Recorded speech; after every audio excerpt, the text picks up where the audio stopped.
I would like to express my sincere gratitude for introducing our speakers and the founders of the Justice for Kurdistan campaign. Our first speaker is Tosh McDonald. Second speaker is Umesh Desai.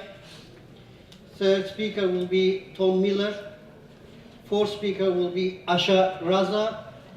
And fifth speaker will be Janet Arnold. Tosh, thank you. Thank you, Chair. It is a pleasure to be here. I will say I want to be in the debate in the main hall after 11 o'clock. I'm hoping to get up and speak there on the debate on government contracts. But anyway, I'm Tosh McDonald. I'm the president of ASLEF until the end of the year when I retire from that. I've just recently been elected as a councillor in Doncaster in the same ward as my wife Nikki. Doncaster is my hometown and I really love it. Now, when I started 40 years ago on the railway, which led me to be president of ASLEF, I was very involved in the anti-apartheid movement. That's what made me an internationalist, the way that the people in South Africa were being treated. And I've always been an internationalist.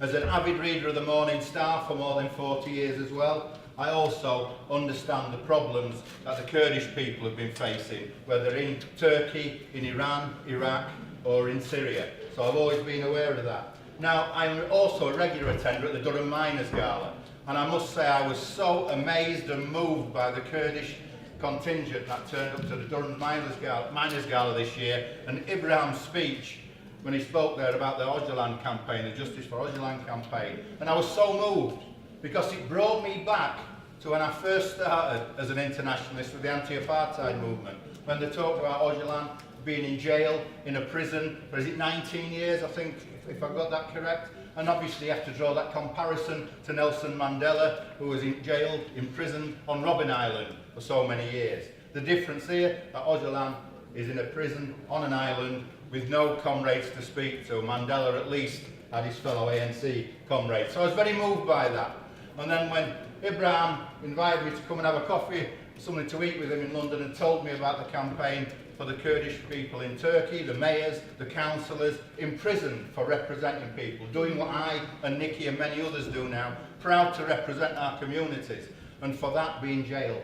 Many of them in pre-trial jail, so it's not even, we've gone through the process of a trial. That's been delayed, I think some of them going back to 2015 if I'm remembering correctly, and as we say in the Orgreave Truth and Justice campaign, justice delayed is justice denied. I'm also proud to say that in ASLEF, the Train Drivers Union, since the 1990s, we have had a campaign asking our members not to holiday in Turkey because of the way that the Kurdish people have been treated. And that still stands there. It's something that we are going to reinvigorate. I want to say what else we have done in Doncaster Council. At the next Labour group meeting, we will be discussing the Justice for Kurdistan campaign, hoping to then get it to the full council after that, and I'm confident that we will get there. But I'll also tell you that the next ASLEF Executive Committee, I'm having that put on the agenda there, and I'm sure, because I've been talking to the Executive Committee members, you will get support from ASLEF as a national union for the Justice for Kurdistan campaign. Now, I have to give you a little bit of experience of something that's happened to me recently. As I say, I've always been aware of the issue of the Kurdish people. I've always been aware of that. But this election, to get elected as a councillor, not something I intended to do.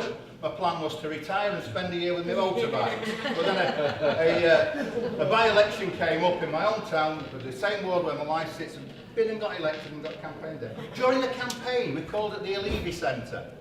And we met the wonderful Kurdish people there who invited us for a breakfast. We had a breakfast, absolutely fantastic. What we've done in Doncaster, we have a park that's coming up to 100 years old. We had a picnic in the park, invited all the communities. One of the best attendances was the Kurdish community that came there, showing solidarity with us. And I know a lot of the Kurdish comrades in Doncaster are now looking to join the Labour Party and play an active role in our community. If Kurdish people want to play an active role in our community, it's right we should defend them and support them in trying to play an active role in their own communities.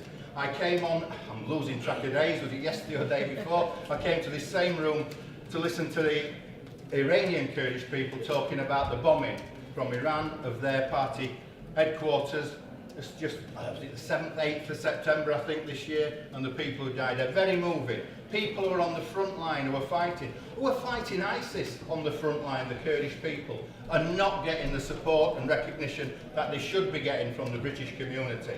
We have an influence in Turkey, and Britain should be using its influence in Turkey. Turkey is a member of NATO, and it's been allowed to commit horrendous crimes against the Turkish people.